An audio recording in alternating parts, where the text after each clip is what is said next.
नमस्कार दोस्तों, आशा करता हूँ आप सब स्वस्थ होंगे। मेरा नाम है ऋषभ आनंद और आज मैं जिस टॉपिक पर चर्चा करने वाला हूँ वो है पुलिस रिफॉर्म इन इंडिया। आइए देखते हैं उस टॉपिक का रेलेवेंस क्या है।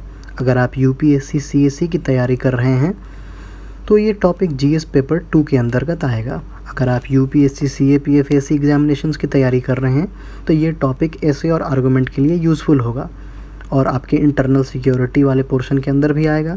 साथ ही अगर आप स्टेट पीसीएस की तैयारी कर रहे हैं तो वहाँ भी आपके लिए ये उपयोगी साबित होगा। आइए जानते हैं कि हमारे समाज में पुलिस का सिग्निफिकेंस क्या है। पुलिस जो है हमारे समाज में फर्स्ट रिस्पॉन्डर होती है। अगर किसी भी प्रकार की कोई नेचुरल डिजास्टर हो जाए, कोई क्राइम घट जाए तो सबसे पहले अगर कोई रिस्पॉन्स करता है तो हमारी पुलिस होती है। पुलिस का रोल हमारे समाज में काफ़ी ज़्यादा ही मल्टी डायमेंशनल है, जैसे कि राइट्स कंट्रोल करना, नक्सल अटैक्स को काउंटर करना, टेररिस्ट एक्टिविटीज़ को रोकना, इंसर्जेंसी को रोकना, स्मगलिंग को रोकना इत्यादि। उदाहरण के तौर पे अगर देखें तो हमारे जो नॉर्थ ईस्टर्न स्टेट्स हैं वहाँ पे काफ़ी ज़्यादा इंसर्जेंसी की घटनाएं हमारे सामने आती हैं, तो वहाँ की जो लोकल पुलिस है वो सीएपीएफ के साथ मिल कर के और इंडियन आर्मी के साथ मिल कर के इन सारी चीज़ों को काउंटर करती है। साथ ही जम्मू एंड कश्मीर में होने वाली जो भी टेरर एक्टिविटीज़ हैं वो वहाँ की local Jammu and Kashmir police, CAPF और इंडियन आर्मी मिल कर के काउंटर करती हैं। पुलिस का जो रोल है वो काफ़ी ज़्यादा पब्लिक इंगेजमेंट से भी घिरा हुआ है, जैसे कि सोशल एंड पॉलिटिकल इंगेजमेंट, राज्यों में चुनाव कराना, चुनाव की जो रैलियाँ होती हैं उनको सुरक्षा प्रदान करना, किसी प्रकार के सोशल और जो कल्चरल गैदरिंग्स हैं उसमें सुरक्षा प्रदान करना, उसको सुविधाजनक बनाना, ये सारी पुलिस की ही जिम्मेवारी होती है। पुलिस जो है एक लॉ इन्फोर्समेंट एजेंसी के तौर पे काम करती है। हमारे सरकार द्वारा बनाए गए सारे कानूनों को इन्फोर्स करने की जिम्मेवारी भी पुलिस की होती है। पुलिस का काम हमारे समाज में लॉ एंड ऑर्डर को मैनेज करना भी है और पब्लिक को सेफ्टी और सिक्योरिटी प्रोवाइड कराना भी है। आइए देखते हैं पुलिस के कुछ मानवीय चेहरे जो इस आपदा की घड़ी में हमारे सामने आए थे। चलिए अब बात करते हैं कि पुलिस रिफॉर्म की ज़रूरत ही क्यों पड़ी। अब इस बिंदु को हम 2 कॉन्टेक्स्ट में समझने की कोशिश करेंगे। जो पहला कॉन्टेक्स्ट है वो है पुलिस का। जो पहला बिंदु है वो है सुसाइड के बारे में। ये जो भी आंकड़े आपके सामने मैं प्रस्तुत करूँगा ये सारे मिनिस्ट्री ऑफ होम अफेयर्स के द्वारा दिए गए हैं। अब सुसाइड के बारे में बात करें तो पिछले 5 सालों में 930 पुलिस वालों ने सुसाइड किया। वॉलंटरी रिटायरमेंट की बात करें तो 40,000 से ज़्यादा सीएपीएफ के जवानों ने वॉलंटरी रिटायरमेंट की मांग की पिछले 5 सालों में। रेजिग्नेशन की बात करें तो लगभग 6,500 से ज़्यादा सीएपीएफ के पर्सनल्स ने पिछले 5 सालों में रिज़ाइन किया। पुलिस की जो स्ट्रेंथ है वो काफ़ी लो है हमारी कंट्री में। इसके लिए भी पुलिस रिफॉर्म्स की ज़रूरत है। जैसे कि हमारी जो पुलिस है वो अपने सैंक्शन स्ट्रेंथ का 77% पे ही काम करती है। ये जो आंकड़ा है वो state of policing in India report 2019 से मुझे मिला है। अब आइए जानते हैं कि इंडिया में पुलिस पब्लिक रेशियो क्या है। इंडिया का जो पुलिस पब्लिक रेशियो है वो है 148, जहाँ पे यूएन का रिकमेंडेशन है कि 222 होना चाहिए। यानी कि हर 1 लाख लोगों पे यूएन के हिसाब से 222 पुलिस वाले होने चाहिए, लेकिन हमारे देश में सिर्फ 148 है। अब जो अगला बिंदु है वो है वर्क लाइफ इम्बैलेंस का। हमारे पुलिस को कोई साप्ताहिक ऑफ नहीं मिलता, कोई रिलीजियस छुट्टी नहीं मिलती। हमारी जो पुलिस है वो औसत 14 घंटे प्रतिदिन के हिसाब से काम करती है, जहां इंटरनेशनल स्टैंडर्ड ये कहता है कि कोई भी व्यक्ति 40 घंटे प्रति सप्ताह से ज़्यादा काम नहीं करेगा। ये जो नियम है ये इंटरनेशनल लेबर ऑर्गेनाइजेशन के द्वारा 1935 में पास किया गया था। जो पुलिस हमारी 14 घंटे प्रतिदिन काम कर रही है, अगर हम इसकी तुलना इस इंटरनेशनल स्टैंडर्ड से करें तो यानी कि हमारी पुलिस 2 गुना ज़्यादा काम कर रही है। इस वजह से हमारी पुलिस के ऊपर फिज़िकल और मेंटल हेल्थ के ऊपर भी उनका प्रभाव पड़ता है। एक Delhi based non profit organisation की स्टडी बताती है कि 84% पुलिस वाले ये एग्री करते हैं कि उन्हें अपने फैमिली के साथ समय बिताने के लिए समय नहीं मिलता।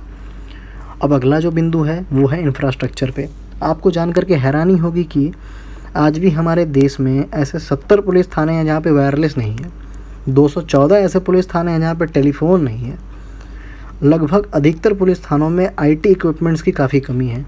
जो व्हीकल्स हैं, जो आर्म्स हैं और जो भी सुरक्षा के इक्विपमेंट्स हैं जैसे कि बुलेट प्रूफ हो गए, बुलेट प्रूफ जैकेट्स हो गए, ये सारी चीज़ें काफ़ी पुरानी हो गई हैं। और आज के समय में जो भी घटनाएं घटती हैं उनमें काफ़ी ज़्यादा एडवांस व्हीकल्स, एडवांस आर्म्स का इस्तेमाल किया जाता है, जिस वजह से हमारी पुलिस जो है उनको रोकने में थोड़ी कमज़ोर साबित होती है।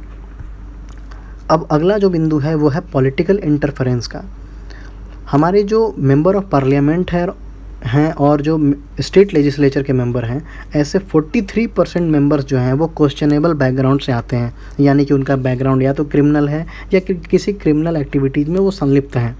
अगर ऐसे लोग चुन कर के आएंगे तो जाहिर सी बात है वो पुलिस की कार्यशैली में इंटरफेयर करेंगे ही, अपने फ़ायदे के लिए, अपने हित के लिए। अब जो अगला बिंदु है वो है लैक ऑफ स्किल का। जैसे कि हम अधिकतर देखते हैं, हमारे सामने आता है कि पुलिस और लोगों के, आम जनता के बीच में पुलिस का जो व्यवहार रहा वो काफ़ी ख़राब रहा। तो ये एक जो पुलिस के अंदर जो पब्लिक रिलेशन का स्किल है उसकी कमी को दर्शाता है। दूसरी चीज़, हमारे समाज में आए दिन साइबर क्राइम की घटनाएं बढ़ती जा रही हैं और जितने भी बाकी तरह के ऑर्गेनाइज क्राइम्स हो रहे हैं वो भी काफ़ी एडवांस तरीके से किए जा रहे हैं। तो उसको कॉम्बैट करने के लिए भी हमारे पर्सनल्स के पास स्किल्स की कमी है। अब बात करें फ़ंड की, तो लोकल थाने के स्तर पे फ़ंड की काफ़ी ज़्यादा कमी होती है, जिस वजह से जो इन्वेस्टिगेशंस होते हैं उसको करने में काफ़ी हर्डल क्रिएट होते हैं। हाँ, प्रोसेस तो है कि रिम्बर्समेंट किया जाएगा, लेकिन इन्वेस्टिगेटिंग ऑफिसर को अपने पहले जेब से पैसे लगाने होंगे, उसके बाद फिर रिम्बर्समेंट के लिए बहुत सारे लंबे से प्रोसेस में उसको घुसना पड़ेगा। तो यही वजह है कि लोग केसेस को सॉल्व करने में उतना ज़्यादा इंटरेस्ट नहीं लेते। अगला जो बिंदु है वो है कि इस नौकरी में लोगों का इंटरेस्ट कम होना। एक आंकड़े के मुताबिक आज़ादी से लेकर के अब तक लगभग हमने 35,000 से ज़्यादा पुलिस वालों को खोया है। 35,000 से ज़्यादा हमारे पुलिस वाले शहीद हुए हैं। तो इस वजह से लोगों का थोड़ा सा रुझान जो है इस ओर कम है, क्योंकि कोई भी जो चाहता है कि उसका जॉब सिक्योर हो, लाइफ की सिक्योरिटी हो, इसलिए लोग इसमें जाना थोड़ा कम चाहते हैं बाकी जॉब्स के मुकाबले। अगला जो बिंदु है वो है शिकायतों का। जो निचले स्तर के पुलिस वाले हैं, जो कर्मचारी हैं, उन्हें हमेशा अपने कहीं कहीं हम अधिकतर देखते हैं कि सीनियर अधिकारियों से शिकायत होती है कि वो उनका एक्सप्लॉयटेशन कर रहे हैं। तो उनकी जो शिकायत है ऊपर तक नहीं जा पाती, वो नीचे तक ही दब जाती है। इस वजह से वो काफ़ी ज़्यादा मानसिक तनाव में रहते हैं, जिस वजह से उनकी जो कार्य क्षमता है वो घटती है। अब आइए बात करें हम इसको पब्लिक कॉन्टेक्स्ट में। तो जो सबसे पहला बिंदु है वो है ब्राइब का। ये हमसे और आपसे अछूता नहीं है और आप इसको लेकर के काफ़ी ज़्यादा जानते हैं कि किस प्रकार से पुलिस का जो हमेशा चेहरा सामने आता है, कहीं घूस लेने में संलिप्त हैं, कहीं उगाही करने में संलिप्त हैं। तो ये सारी चीज़ें जो हैं पुलिस का जो इमेज है हमारे सामने ख़राब करता है और जो पब्लिक के बीच उनका जो ट्रस्ट है उसको कमज़ोर करता है। पावर के मिसयूज़ की भी बातें हमारे सामने कभी कभी आती हैं, मीडिया के सामने हम देखते हैं, मीडिया के माध्यम से देखते हैं, सोशल मीडिया के माध्यम से देखते हैं कि किस प्रकार से लोग डरा रहे हैं, धमका रहे हैं, अपने पावर का मिसयूज़ कर रहे हैं। अगला जो बिंदु है वो denial of case registration and delay in investigation and disposal के बारे में। यानी कि जो पुलिस वाले हैं वो एफआईआर रजिस्टर नहीं करना चाहते। अगर रजिस्टर कर लिए तो इन्वेस्टिगेशन में डिले करते हैं, डिस्पोजल में डिले करते हैं। तो ये सारी जो समस्याएं हैं, इससे जो पब्लिक की समस्या है वो दूर नहीं हो पाती और पब्लिक का जो विश्वास है वो भी कम होता है। पुलिस का जो रूड बिहेवियर पब्लिक के साथ है ये भी आपसे अछूता नहीं है, आप जानते ही हैं। तो ये सारी जो चीज़ें हैं ये पुलिस और पब्लिक के रिलेशन को ख़राब करती हैं। अगला जो सबसे महत्वपूर्ण बिंदु है वो है कस्टोडियल डेथ के बारे में, यानी हिरासत में हुई मौतें। एनसीआरबी यानी नेशनल क्राइम रिकॉर्ड ब्यूरो के डेटा के मुताबिक 2005 से लेकर के 2018 के बीच में 1200 लोगों की डेथ कस्टडी में हुई, जिसमें सिर्फ 593 केस रिपोर्ट किए गए। और सबसे आश्चर्यजनक बात यह है कि मात्र 7 पुलिस वाले ही कन्विक्ट हुए। अब देखिए, ये जो मुद्दा था ये तब लाइमलाइट में आया जब तमिलनाडु में एक कस्टोडियल डेथ की जो घटना है सामने आई। फिर इस बात पे कोर्ट में चर्चा हुई, सरकार में चर्चा हुई, न्यूज़पेपर्स में आर्टिकल आए, मीडिया में डिबेट्स हुए। तो खैर ये एक अलग विषय है, इस पे एक अलग वीडियो बनाऊंगा। अब अगला जो बिंदु है वो है fear of police in public. ये काफ़ी, एक तरह से देखा जाए तो ये काफ़ी शर्मनाक बात है कि पब्लिक के अंदर पुलिस का डर होना।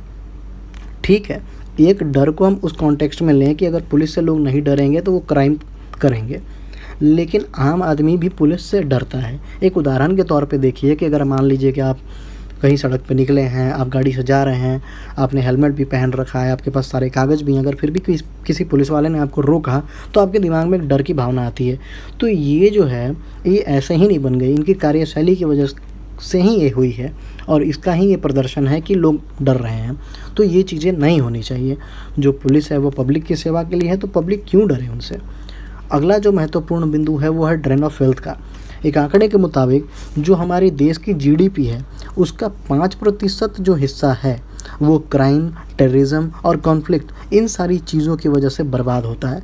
एक समझ जाइए कि एक बहुत बड़ा अमाउंट इन सारी चीज़ों की वजह से बर्बाद होता है। अगर पुलिस हमारी एफिशिएंट हो जाए तो ये इतना बड़ा अमाउंट हमारे देश का बचेगा जिसका इस्तेमाल हम राष्ट्र निर्माण में करेंगे। आइए बात करते हैं सुप्रीम कोर्ट के ऑर्डर के बारे में। ये ऑर्डर 22 सितंबर 2006 को सुप्रीम कोर्ट के द्वारा दिया गया था। इसका जो पहला बिंदु है वो चर्चा करता है अपॉइंटमेंट ऑफ डीजीपी के प्रोसीजर के बारे में। इसमें कहा गया है कि जो डीजीपी का अपॉइंटमेंट है वो 2 साल के लिए फ़िक्स रहेगा। जो दूसरा बिंदु है वो ऑपरेशनल असाइनमेंट के लिए टेन्योर को फ़िक्स करने की बात करता है। जैसे कि अगर कोई भी ऑपरेशनल असाइनमेंट किसी को दिया गया तो बीच में उसे हटाया नहीं जाएगा उस फिक्स टेन्योर तक। जो तीसरा बिंदु है वो separation of investigation from law and order की बात की गई है। अगर कोई व्यक्ति लॉ एंड ऑर्डर देख रहा है तो उसे इन्वेस्टिगेशन ना दिया जाए और जो इन्वेस्टिगेशन कर रहा है उसे लॉ एंड ऑर्डर की सिचुएशन ना दी जाए, ताकि लोग इंडिपेंडेंटली अपना काम अच्छे तरीके से करें और इन्वेस्टिगेशन समय पे कंप्लीट हो। जो अगला बिंदु है वो ऑटोनॉमी दी गई है पुलिस ऑफिसर को उनके पर्सनल्स के मैटर के लिए, यानी कि पुलिस ऑफिसर्स के पास ही वो ऑटोनॉमी होगी। वही चाहेंगे तो उनके अंदर जो काम करने वाले जो स्टाफ्स हैं उनका ट्रांसफ़र, उनका पोस्टिंग पुलिस ऑफिसर्स के चाहने पे होगा, ना कि किसी एक्सटर्नल प्रेशर पे। जो अगला रिकमेंडेशन सुप्रीम कोर्ट ने दिया है, सुप्रीम कोर्ट ने कहा कि एक कंप्लेंट अथॉरिटी बनानी चाहिए स्टेट और डिस्ट्रिक्ट लेवल पे जो कि अकाउंटेबिलिटी फ़िक्स करे। जैसे कि अभी कुछ देर पहले हमने देखा कि कस्टोडियल डेथ्स में सिर्फ 7 पुलिस वालों का ही कन्विक्शन हुआ। अगर ऐसी कोई कंप्लेंट अथॉरिटी होती तो जाहिर सी बात है सच सामने निकल कर के आता और जितने दोषी हैं उन सबको सज़ा मिल पाता। जो अगला बिंदु है सुप्रीम कोर्ट ने कहा वो कहा है कि नेशनल और स्टेट पुलिस सर्विस कमीशन की स्थापना की जानी चाहिए।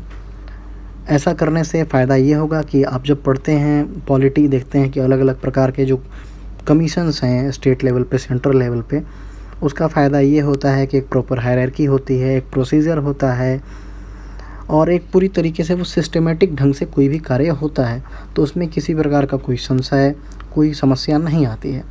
खैर, इन सब के बावजूद लगभग आज 15 साल हो चुके और सबसे अफसोस की बात यह है कि अभी तक इन सारे बिंदुओं का प्रॉपर इम्प्लीमेंटेशन किसी स्टेट ने नहीं किया। लगभग 18 स्टेट्स ऐसे हैं जिन्होंने इस ऑर्डर्स को माना है, लेकिन पूरी तरीके से नहीं। जो ये सुप्रीम कोर्ट ने ऑर्डर जिस विषय वस्तु को, जिस मोटिव को ध्यान में रखते हुए दिया था, उसको वो फुलफ़िल नहीं करता है। अब आगे हम चर्चा करते हैं कि वे फॉरवर्ड क्या होगा। इसका कंक्लूज़न की ओर हम बढ़ते हैं। तो जो सबसे पहला बिंदु हम यही देखेंगे कि जो सुप्रीम कोर्ट के द्वारा दिए गए जो बिंदु हैं वो काफ़ी महत्वपूर्ण हैं, उनका इम्प्लीमेंटेशन सबसे पहले होना चाहिए। जो केस रजिस्ट्रेशन की शिकायत आती है सामने और केस का लटकना, डिस्पोजल समय पे नहीं होना, इन सारी चीज़ों के अंदर सुधार होना चाहिए ताकि लोगों का जो पुलिस पे भरोसा है वो बरकरार रहे। अगली जो चीज़ है कि वो पुलिस के जो पुलिस पर्सनल्स हैं उनके लिए वर्क लाइफ बैलेंस होना चाहिए। ऐसा तब होगा जब हम स्ट्रेंथ को इंक्रीज़ करेंगे, जब लोग ज़्यादा हो जाएंगे, प्रचुर मात्रा में जितना जो डिमांडेड पीपल है, जितना स्ट्रेंथ है, अगर उतने मिल जाएंगे तो जाहिर सी बात है सबको छुट्टी देना आसान हो जाएगा, लोगों को वर्क लाइफ बैलेंस प्रॉपर मिल जाएगा, लोग अपने फैमिली के साथ टाइम स्पेंड कर पाएंगे। ये सारी चीज़ें का फ़ायदा होगा। अगला जो महत्वपूर्ण चीज़ है वो है सॉफ्ट स्किल ट्रेनिंग की काफ़ी ज़रूरत है। इसी की कमी की वजह से पुलिस और पब्लिक के बीच में अधिकतर दुर्व्यवहार की बातें सामने आती रहती हैं। अगला जो बिंदु है वो कहता है कि टेक्निकल ट्रेनिंग और रिक्रूटमेंट की ज़रूरत है। जो एडवांस क्राइम्स हो रहे हैं, साइबर क्राइम्स हो रहे हैं, इनको रोकने के लिए हमारे पास एक मजबूत टेक्निकल टीम की ज़रूरत है जो कि थाने स्तर पे हो, ज़िले स्तर पे हो। हमें हमेशा स्टेट लेवल पे जो टेक्निकल टीम है उसके भरोसे बैठना रहता है और उसी वजह से जो केस हैं, इन्वेस्टिगेशन है, वो काफ़ी लंबे समय तक पेंडिंग रहता है। तो रिक्रूटमेंट भी हमें टेक्निकल लोगों की भी करनी चाहिए। अगला जो है, जो काफ़ी महत्वपूर्ण है, वो कहता है कि इंफ्रास्ट्रक्चर का इम्प्रूवमेंट होना काफ़ी ज़रूरी है। ये तो बेसिक चीज़ है, इसको इम्प्रूव करना तो काफ़ी ज़रूरी है ही, ये सबसे बेसिक चीज़ है। अगला बिंदु कहता है कि एक फंड का स्थापना करना थाने के स्तर पे, जो कि मिसलेनियस कार्यों के साथ साथ इन्वेस्टिगेशन के कार्यों के लिए यूज किया जा सके। इसी फंड की कमी की वजह से लोग घूस लेने के लिए प्रोत्साहित होते हैं, उगाही करते हैं, और जब ये फ़ंड क्रिएट हो जाएगा, जब उनको पैसे की कमी नहीं खलेगी और उन्हें एक प्रॉपर सैलरी मिलेगी, तो वो क्यों घूस लेने जाएंगे। अगला जो बिंदु है कि हर डिस्ट्रिक्ट लेवल पे एक मॉडल पुलिस स्टेशन बनाने की आवश्यकता है। अभी कुछ दिन पहले सोशल मीडिया पे काफ़ी वायरल हुआ था पश्चिमी यूपी का एक पुलिस स्टेशन, जो एक काफ़ी मॉडल लग रहा था कि वो विदेश का पुलिस स्टेशन है, तो उसकी काफ़ी सराहना हुई थी। तो उसी प्रकार के डिस्ट्रिक्ट लेवल पे होने चाहिए, ताकि जो बाकी थाने हैं, जो एडमिनिस्ट्रेशन है, उसको देख करके सुधार लाए और हमारे सारे थाने थोड़े इम्प्रूव हों, ताकि जो लोगों की समस्या है उसका समाधान हो सके, लोग और पुलिस के बीच में जो समन्वय है वो स्थापित हो सके, और बहुत सारी चीज़ें हैं जिसके बारे में हम किसी अन्य वीडियो में चर्चा करेंगे। अगर आपको ये लेक्चर